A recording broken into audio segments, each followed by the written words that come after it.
Good morning, everyone. I hope you've had an amazing week off. I've had some time to kind of get myself reorganized again. I'm going to be doing this, God willing, daily. We're going to be going through Rabbi Dessler's Exile and Redemption, his Galut and Geulah series. It's a longer essay. We're almost a third of the way in. This is part 4. And we left off talking about, how Edom's kingdom has to come to an end. He has to give over that crown, the crown of Malchut, over to God, so to speak. This will happen at the end of civilization, when the physical world will lead to the emergence of a spiritual reality. And then within that destruction itself, that is where the seeds of Mashiach will, Bezrat Hashem, emerge. We know that today is Rosh Chodesh. We're starting Tammuz. The month of Tammuz begins the beginning of midway in the 3 weeks. Shavasar Tammuz, the 17th of Tammuz, all the way until the 9th of Av, begins a sad time. Our Chachamim point out that Mashiach is born on Tisha B'Av, so this is an exciting time. The world has gone through insane things. Today, Khomeini, Ayatollah Khomeini, was posting on X, and he posted a video. He's definitely not himself. Clearly, he's been psychologically downgraded as a leader, no question about that. You could see that even in his speech alone. Yesterday in New York City, you have a radical Islamic socialist won the primaries for the Democrats, which is a terrifying thing.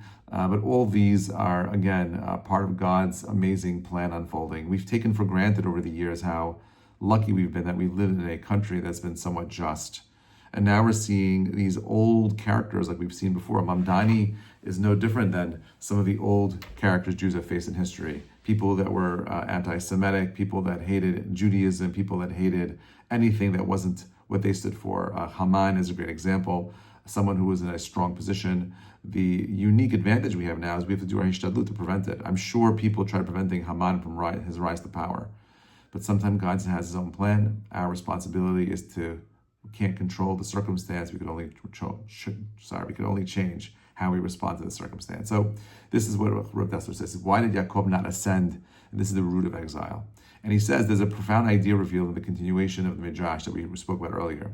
It's Vayikra Rabbah, Parshat 29, where Rabbi Barachia said in the name of Rabbi Shimon Bar Yochai, quoting Rabbi Meir, he says, quote, "The Holy One, blessed be He, showed Yaakov, the guardian angel of the Babylonians, ascending and descending, the Garden of Media ascending and descending, the Garden of Greece ascending and descending, the Garden of Edom ascending, and the Garden of Edom did not descend. Hashem said to Yaakov, you too ascend. And at that moment, Yaakov was afraid. And he said, this is a quote, Yaakov Midrash says, just as these descend, perhaps I too will fall. And Hashem told him, do not fear. Al tira Yaakov, don't worry. If you ascend, you will not descend. But Yaakov did not believe, and he did not ascend. Rabbi Brachia said the name of said as Rabbi Meir would explain, this pasuk, this verse says, yet they sinned still and did not believe in his wonders. This refers to Yaakov, our father, who did not believe and therefore did not ascend. Hashem said to him, to Yaakov, had you believed and ascended, you would never have descended. But now, since you did not believe and did not ascend, your descendants will be subject to the 4 exiles of this world through taxes, tributes, and oppression. Quote from the Midrash. So let's unpack this profound teaching in the Midrash. When a person sets a goal, Rav Dessler says, to reach a spiritual level or refine a character trait, even if that requires effort and great labor, if he strengthens himself and says, with effort, koch v'yotzi miyadi, right? If he says with divine effort and divine help, I will reach that level. That's not coming from me, but it's coming all from God. Then this very confidence proves that he already spiritually connected to that level. He's very spiritually connected to that level, and he is likely to attain it. They just did this study more recently that proves that when you think positively, that your own self-perception is more important than anything in the world. How you perceive yourself is more powerful than drugs, right? You need medicine. If you think you're going to get better, your body activates all kinds of amazing hormones and cells to go out and do the things you want to do, but it comes from a deep belief in the self. If you don't believe that you can, you will not. This is what the Gemara says, When a person wants to go in a particular way, he is given the power to get there. God will help him get there.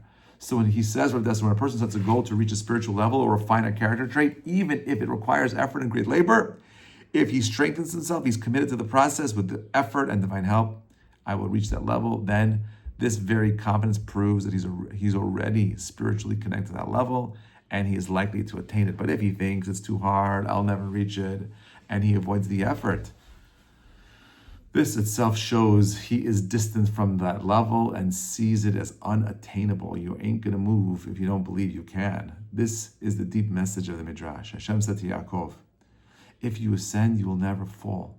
Maharal says, this is Netzach Yisrael, chapter Chaf, chapter 20. He says, Hashem was calling to Yaakov to elevate himself to a supreme spiritual level, one that would repair all spiritual damage that could lead to future exiles. If Yaakov had elevated himself fully, had he believed and ascended, his descendants would have remained at that high level forever, safe from dominion of foreign powers. There would have been no exile, but Yaakov did not ascend, and the question is, Lama? Why? Why not? So the Maharal says, at that moment, Yaakov still lacked the final measure of complete dveikut, full, unshakable belief cleaving to God. That level, once he reached it, would have guaranteed eternal unity with divine and prevented any future fall. This is the meaning of the Midrash. He did not believe and did not ascend. In other words, his inner self was not yet fully repaired, not yet free of the subtle cause that lead to exile. He had not yet planted within the soul a completely unshakable connection to holiness that could endure across all generations. And Desert says, he has explained earlier, one who feels that he cannot reach a certain spiritual level, this itself is a sign of incomplete attachment to that level. And that disconnection is itself the root of exile, the existence of a barrier between man and holiness. From the subtle lack, the seed of all future exiles was sown. Their purpose? To refine and purify Am Yisrael, to remove every last barrier between us and God until we merit complete dveikut, complete connection. Only after Yaakov returned from Lavan does the Torah say, and Yaakov came shalem, that Yaakov came whole. And that teaches us that what? He reached a great spiritual completion.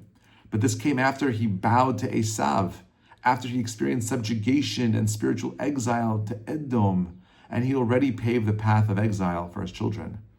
That is, the Ramban in Vayishlach also explains how Yaakov's interaction with Esav hint at future exiles, that him bowing to him and being subservient to him, Maseh avot siman labanim, is real. In this week's Parashat Korach, maybe I'll speak about this a little later. The question is that, Yaakov in the beginning says, Vayikach Karach ben Yitzhak ben Kahad ben Levi, but this fails to mention Yaakov's name, and the question is why? And the reason the Chachamim give is that because, unfortunately, the failures of the children are often an expression of the failures of the parents. When we are unable to move forward and develop and refine ourselves, unfortunately, we pass that, intergenerational failings to the next generation. We are living in a generation that has its unique challenges, and so much of it is a result of the poor choices that people that came before us. Yaakov did not want to be associated because he's like, I really perfected it. But at the end of the day, the Chachamim say, it still left a mark all the way down to Korach on some level. Therefore, Yaakov, his inability to ascend and climb the ladder means that he himself was not mentally, spiritually ready to be in that place. He he made a mistake in not believing that he could get there. And the fact that you don't believe you could do something is already not only defeat, but shows a flaw inside of you as a person. Success is 90% of showing up, just going. You can't figure everything out, all the details. Have a concept, go, run, be matzliach. Our success comes from the belief that we can be successful. Our success comes from the belief that we can make a change. Our success comes from the fact that you and I recognize that we have the power to achieve anything we set our minds to. Once you have that mindset, God will provide you with everything necessary to make that goal a very sure reality. Wishing you all a Shabbat Shalom. Bezrat Hashem will pick up tomorrow. Tomorrow we'll start with believing in our potential, a lesson from Yaakov Avinu. That's going to be part 5. Have a great day, everybody.